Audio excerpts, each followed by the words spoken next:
नमस्कार दोस्तों, स्वागत है फिर से एक नई वीडियो में। दोस्तों, यूपी ट्रिपल एस सी पेट 2023 का क्वेश्चन हम बता रहे हैं, जिसमें से हिस्ट्री के कई वीडियो अपलोड कर दिए गए हैं। और आज का जो टॉपिक है, गुप्त वंश में हम समुद्रगुप्त चंद्रगुप्त द्वितीय के बारे में पढ़ेंगे, जिसका ऑब्जेक्टिव क्वेश्चन सॉल्व करेंगे आज हम। ठीक। और अगर दोस्तों इस पीडीएफ को आप डाउनलोड करना चाहते हैं तो डिस्क्रिप्शन में टेलीग्राम चैनल का लिंक दिया गया है, आप वहां से जाके डाउनलोड कर सकते हैं। साथ ही साथ और वीडियो देखना चाहते हैं, जैसे हिस्ट्री का अपलोड कर दिया गया है, जैन धर्म, बौद्ध धर्म, सिंधु सभ्यता, वैदिक साहित्य, सम्राट अशोक के बारे में वीडियो अपलोड कर दिया गया है, तो आप प्ले लिस्ट में जाइए, वहाँ सभी क्लास का वीडियो आपको मिल जाएगा, आप वहाँ से जाके वीडियो को देख सकते हैं। ठीक दोस्तों, और सभी का टेस्ट आप डाउनलोड करना चाहते हैं तो डिस्क्रिप्शन में टेलीग्राम चैनल का लिंक दिया गया है, आप वहाँ से जाके पीडीएफ को डाउनलोड कर सकते हैं। तो ठीक है, चलिए आज का क्वेश्चन हम शुरू करते हैं चंद्रगुप्त से। ठीक है, पहला क्वेश्चन है कि गुप्त वंश का संस्थापक कौन था। गुप्त वंश का संस्थापक कौन है? आप लोग सभी लोग जानते होंगे, चंद्रगुप्त हैं, श्रीगुप्त हैं। तो गुप्त वंश के संस्थापक कौन है? श्रीगुप्त हैं। कह रहा है गुप्त किसके सामंत थे? गुप्त किसके सामंत थे? मौर्य के, कुषाणों के, या सातवाहनों के, या इनमें से कोई नहीं। तो गुप्त वंश जो था कुषाणों के सामंत थे। किसके? कुषाणों के। ऑप्शन बी होगा। बात करते हैं गुप्त वंश में किस शासक ने सर्वप्रथम महाधिराज की उपाधि धारण किया था। महाधिराज की उपाधि जो धारण किया था सबसे पहले, वह चंद्रगुप्त प्रथम ने किया था। ठीक, आगे बात करते हैं तो कह रहा है कि मिलान करना है। इसमें है प्रयाग प्रशस्ति अभिलेख जो है किसने लिखवाया है? तो कौन लिखवा था? समुद्रगुप्त। पहले का हो जाएगा। बिलसठ जो स्तंभ लेख है वह कुमारगुप्त द्वारा लिखा गया है। भीतरी स्तंभ अभिलेख स्कंदगुप्त है। और जो है मंदसौर का जो लेख मिला है वह बंधुवर्मन ने लिखवाया है। तो ऑप्शन कौन सा होगा? ऑप्शन ए हमारा सही है। पहले का पहला, दूसरे का दूसरा, तीसरे का तीसरा और चौथे का चौथा। बात करते हैं अगले क्वेश्चन की। तो 5वां नंबर का क्वेश्चन कह रहा है कि गुप्त शासन के दौरान निम्नलिखित में से ऐसा व्यक्ति कौन था जो एक महान खगोल विज्ञानी और गणितज्ञ था। गुप्त वंश में कौन महान व्यक्ति था जो खगोल विज्ञान का भी ज्ञाता था और गणितज्ञ भी? तो सही आंसर जो होगा ऑप्शन सी, आर्यभट्ट जो थे खगोल विज्ञान और गणित के जो है महान व्यक्ति थे, गणितज्ञ थे। आगे बात करते हैं, कह रहा है कि गुप्त शासकों की सरकारी दरबारी भाषा क्या थी। गुप्त शासक की जो है दरबारी भाषा क्या थी? तो पाली, संस्कृत थी। क्या होगा? संस्कृत। आगे बात करते हैं अगले क्वेश्चन की। तो इसमें कह रहा है कि इतिहासकार जो है बीएस स्मिथ ने जो है किसकी विजयों के प्रभावित होकर उसे भारत का नेपोलियन कहा है। भारत का नेपोलियन किसे कहा गया है? तो समुद्रगुप्त को कहा गया भारत का नेपोलियन। ठीक, क्या आंसर होगा? भारत का नेपोलियन समुद्रगुप्त को कहा जाता है। आगे बात करते हैं अगले क्वेश्चन की। क्वेश्चन नंबर 8 कह रहा है गुप्त वंश का वह राजा कौन था जिसने हुड़ों को भारत पर आक्रमण करने से रोका था। कौन शासक था जो उसके समय में हुड़ों का आक्रमण नहीं हो पाया था भारत पर? तो सही आंसर जो होगा स्कंदगुप्त के शासनकाल में हुड़ आक्रमण करना चाहते थे, लेकिन यह पराजित कर देता था। ठीक, आगे बात करते हैं 9 नंबर क्वेश्चन कह रहा है गुप्त राजवंश के लिए एक प्रसिद्ध था। गुप्त राजवंश के लिए कौन सा एक प्रसिद्ध था? कला एवं स्थापत्य, या फिर साहित्य कार्यों का संरक्षण, या राजस्व एवं भूमि कर, या साम्राज्यवाद था। गुप्त वंश में जो प्रसिद्ध था वह दोस्तों था कला एवं स्थापत्य। क्या होगा? कला एवं स्थापत्य। आगे बात करते हैं, कह रहा अजंता कलाकृतियाँ किससे संबंधित है।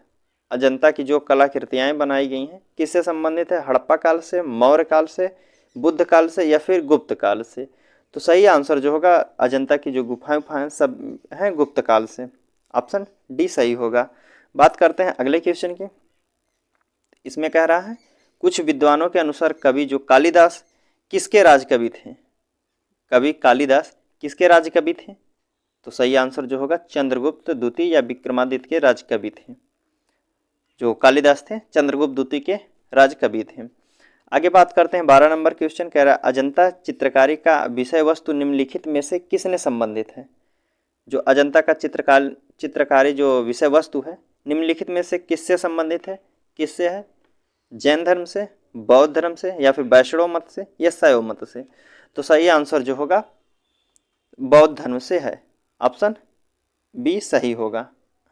आगे बात करते हैं 13 नंबर क्वेश्चन कह रहा है जो है उत्तर गुप्त युग में जो विश्वविद्यालय प्रसिद्ध हुआ करता था वह कौन था।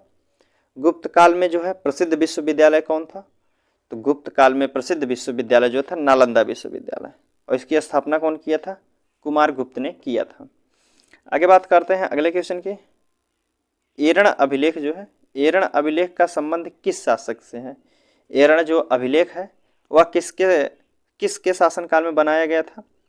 तो भानुगुप्त जो है इसके शासनकाल में एरण अभिलेख बनवाया गया था। फाहयान किसके शासनकाल में भारत आया था। जो फाहयान चीनी यात्री था वह किसके शासनकाल में भारत आया था। तो यह चंद्रगुप्त द्वितीय के शासनकाल में भारत आया था फाहयान। आगे बात करते हैं भारतीय संस्कृति स्वर्ण युग, स्वर्ण युग किसे कहा जाता है। तो स्वर्ण युग जो कहा जाता है यह गुप्त काल को स्वर्ण युग कहा जाता है। आगे बात करते हैं अगले क्वेश्चन की। इसमें पूछ रहा है दोस्तों कि फाहयान जो था कहाँ का निवासी था। फाहयान कहाँ का निवासी था, भूटान का, अमेरिका का, चीन का, या बर्मा का। अभी हमने बताया जो फाहयान जो चीनी यात्री था। ठीक, आगे बात करते हैं कह रहा सेतुबंध का रचनाकार जो प्रवरसेन द्वितीय है किस वंश का शासक था। प्रवरसेन द्वितीय जो है किस वंश का शासक था। तो यह वाकटक वंश का था। किसका, वाकटक वंश का। आगे बात करते हैं किस गुप्तकालीन शासक को कविराज कहा जाता है। कविराज किसे कहा जाता है।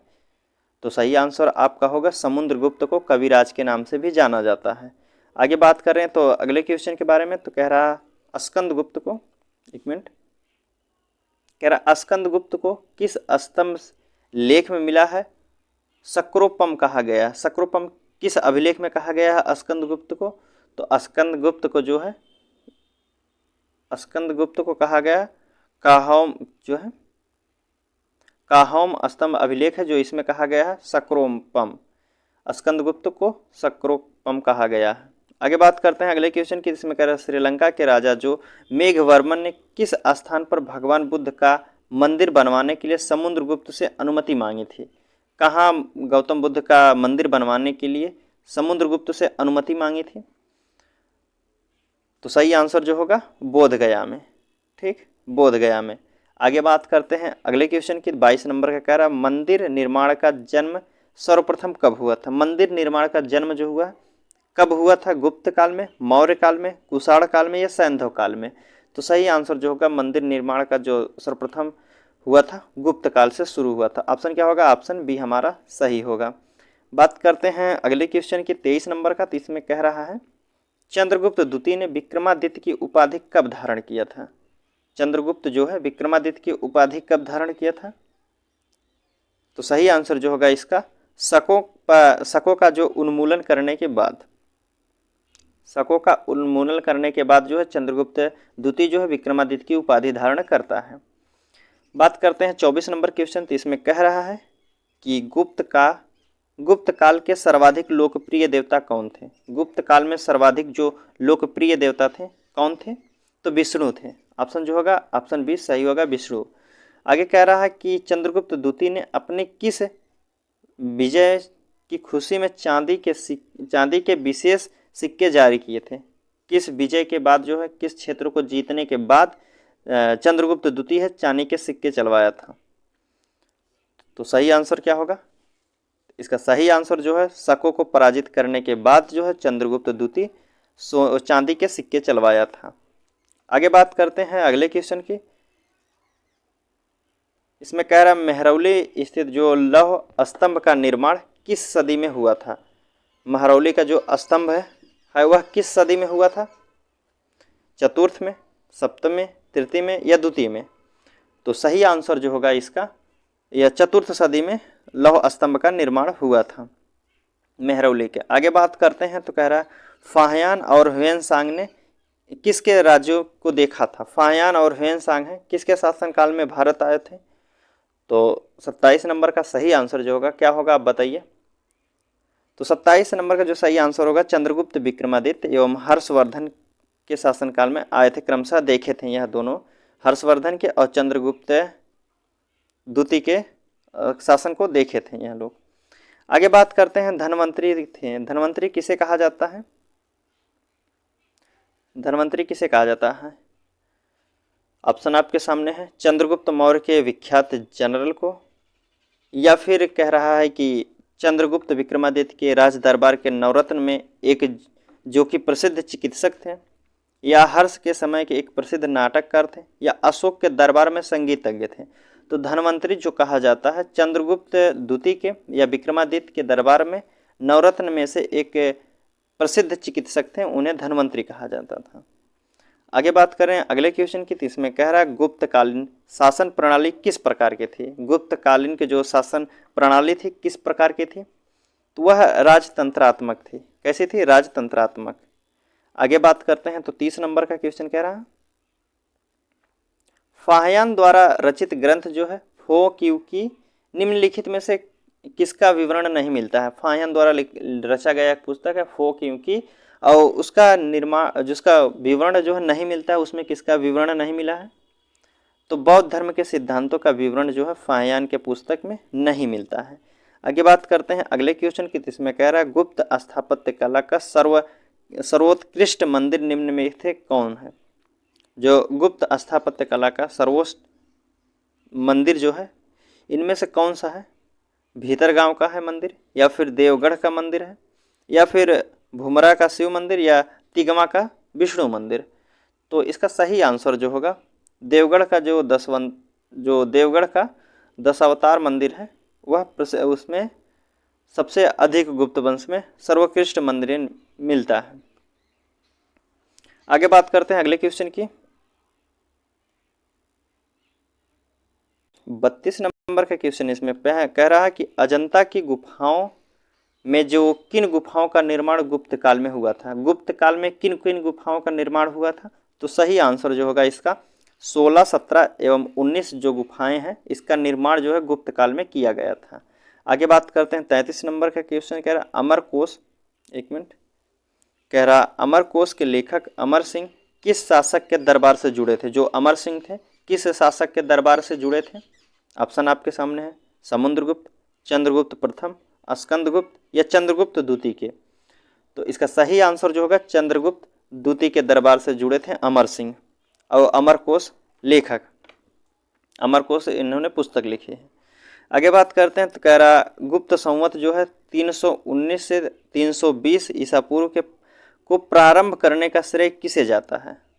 गुप्त संवत का जो प्रारंभ किया था उसका श्रेय किसको जाता है?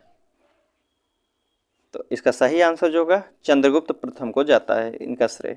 आगे बात करें तो अगले क्वेश्चन के बारे में कह रहा है 35 नंबर का, चंद्रगुप्त प्रथम ने गुप्त सामंत का प्रारंभ किस उपलक्ष्य में किया था? किस उपलक्ष्य में किए थे?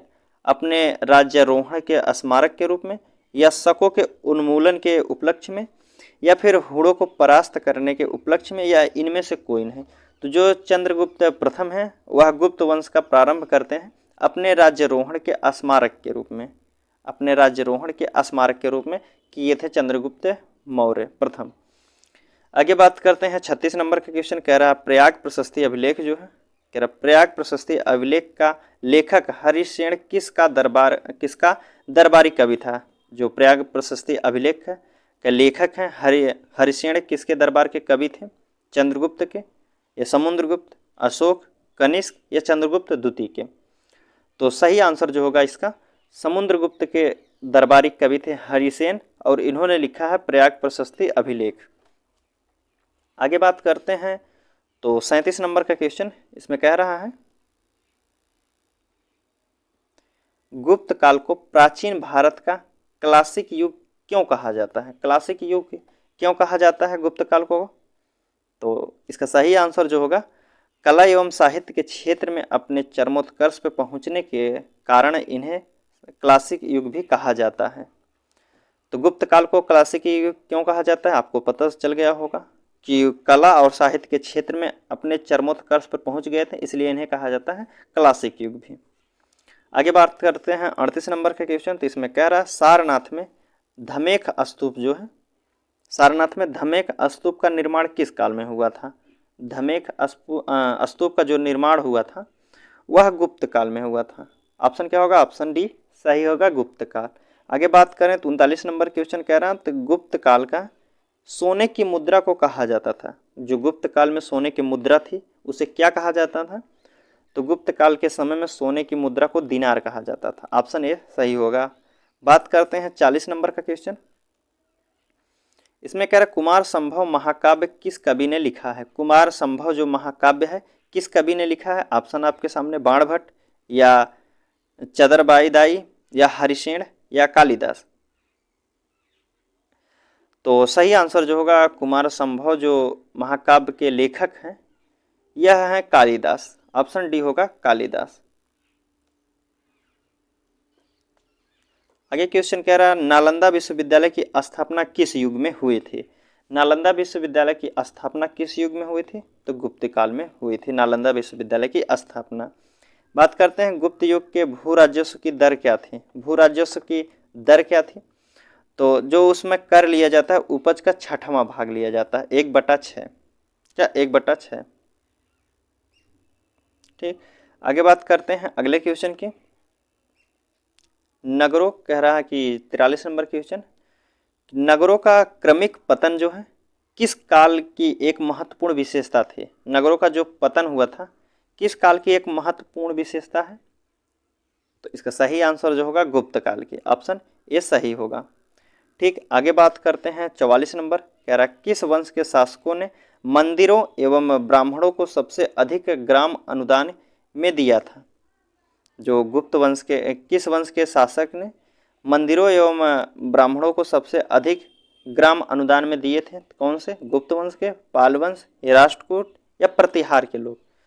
तो सही आंसर जो होगा गुप्त वंश के जो लोग थे उन्होंने मंदिर और ब्राह्मणों के लिए सबसे अधिक भूमि दान में दिए थे। आगे बात करें तो 45 नंबर का क्वेश्चन कह रहा है दिल्ली के महरौली, एक मिनट, दिल्ली के महरौली के कुव्वतुल उल इस्लाम मस्जिद के प्रांगण में स्थित प्रसिद्ध लौह स्तंभ किसकी स्मृति है? कुव्वत उल इस्लाम जो है उसके प्रांगण में स्थित एक लौह स्तंभ है, वह किसकी स्मृति है? अशोक की है, चंद्र की है या फिर हर्ष की या अनंगपाल की है? तो इसका सही आंसर जो होगा चंद्रगुप्त की है। किसका है? चंद्र की है। आगे बात करते हैं 46 नंबर क्वेश्चन। इसमें कह रहा है कि कालिदास द्वारा रचित जो मालविका अग्निमित्रम नाटक का नायक कौन था? मालविका अग्निमित्र का नाटक का नायक कौन था उसमें? तो अग्निमित्र के द्वारा, अग्निमित्र के लिखा गया है।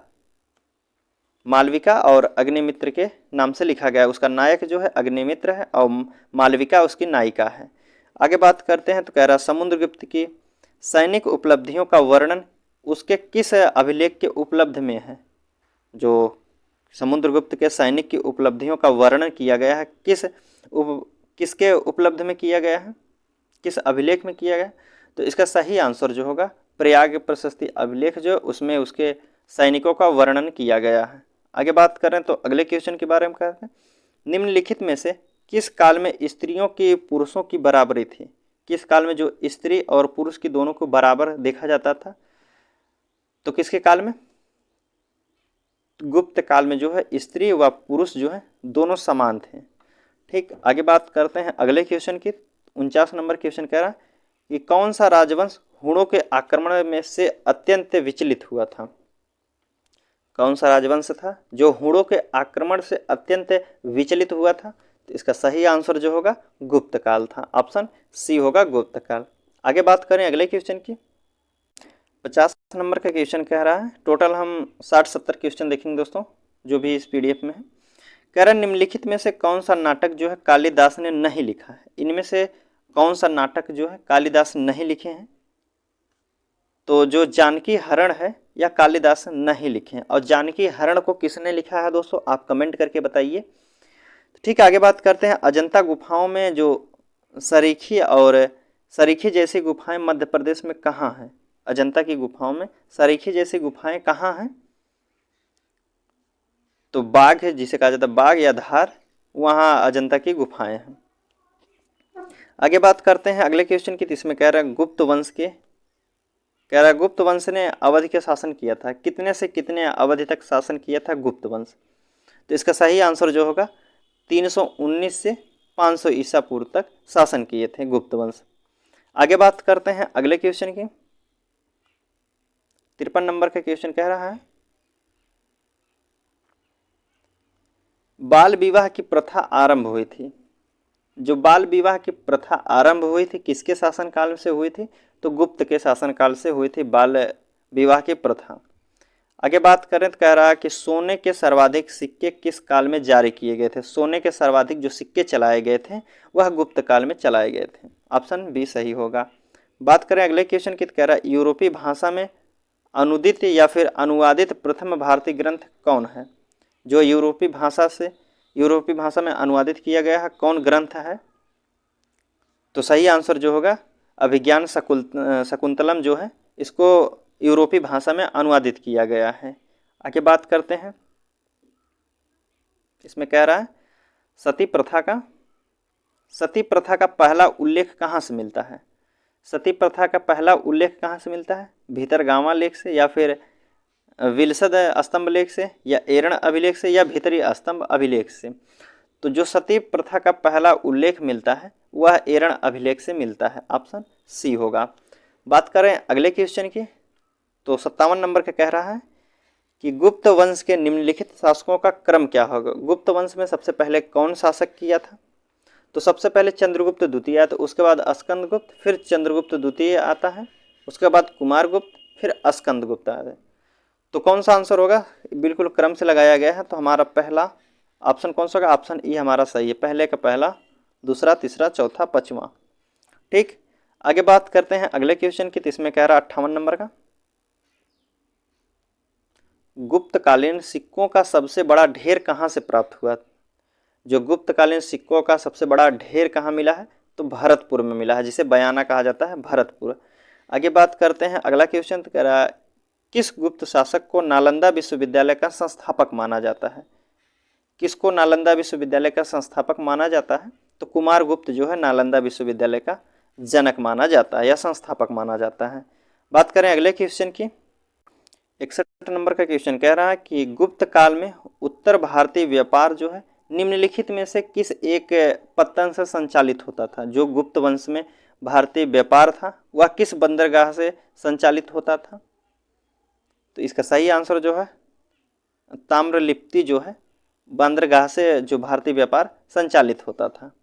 आगे बात करते हैं। कह रहा है गुप्त शासकों द्वारा जारी किए गए चांदी के सिक्के क्या कहलाते हैं? जो चांदी के सिक्के थे उसे क्या कहा जाता था? चांदी के सिक्के को कहा जाता था करसापड़, कहा जाता है करसापड़। और सोने के सिक्कों को कहा जाता था दिनार। चांदी के सिक्के को कहा जाता था करसापड़ और सोने के सिक्के को दिनार कहा जाता था। बात करते हैं अगले क्वेश्चन की। 63 नंबर का क्वेश्चन कह रहा है इसमें मिलान करना है दोस्तों। चलिए मिलान करते हैं। तो इसमें सूची 1 को सूची 2 से मिलान करना है। तो विशाख दत्त क्या है? विशाख दत्त क्या है? विशाख दत्त एक नाटक है। ठीक, और 12 मिहिर की बात करें तो 12 मिहिर क्या है? एक खगोल विज्ञान है। चरक की बात करें तो चरक जो है चिकित्सा से संबंधित है। ब्रह्मागुप्त की बात करें यह गणित से है। ठीक, आगे बात करते हैं अगले क्वेश्चन की 64 नंबर का। इसमें कह रहा है चंद्रगुप्त द्वितीय जो है, चंद्रगुप्त द्वितीय के काल में विद्या और कला का साहित्य का महान केंद्र कौन सा था? जो कला और विद्या साहित्य का महान केंद्र कौन सा था चंद्रगुप्त के समय में? तो उसके समय में जो है उज्जैन जो है चंद्रगुप्त के समय में, चंद्रगुप्त द्वितीय के समय में कला और साहित्य का केंद्र माना जाता था उज्जैन को। आगे बात करते हैं कालिदास की किस कृति की गिनती जो है विश्व की 100 प्रसिद्ध साहित्य कृतियों में से होती है? कालिदास की कौन सी कृति है जिनकी गिनती है जो विश्व के 100 प्रसिद्ध साहित्यों कृतियों में से होती है? तो इसका सही आंसर जो होगा अभिज्ञान शकुंतलम जो है टॉप 100 में शामिल है। आगे बात करते हैं अगले क्वेश्चन की। इसमें कह रहा है वर्तमान गणित में दशमलव प्रणाली का आविष्कार का श्रेय किसे जाता है?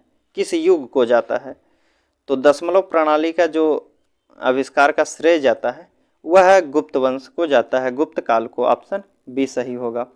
आगे बात करते हैं 67 नंबर के क्वेश्चन। इसमें कह रहा है कि निम्नलिखित में से कौन सा गुप्त वंश के पतन का कारण नहीं था। गुप्त वंश के पतन का कारण नहीं था। स्कंदगुप्त के बारे में केंद्र की शक्तियां का दुर्बल होना, या फिर हुणों का आक्रमण, या सी ऑप्शन कह रहा प्रांतीय शासकों का विद्रोह, या डी ऑप्शन सत्ता के नियंत्रण के लिए आंतरिक कहल। तो इसका सही आंसर जो होगा ऑप्शन डी होता है कि सत्ता के नियंत्रण के लिए आंतरिक कलह।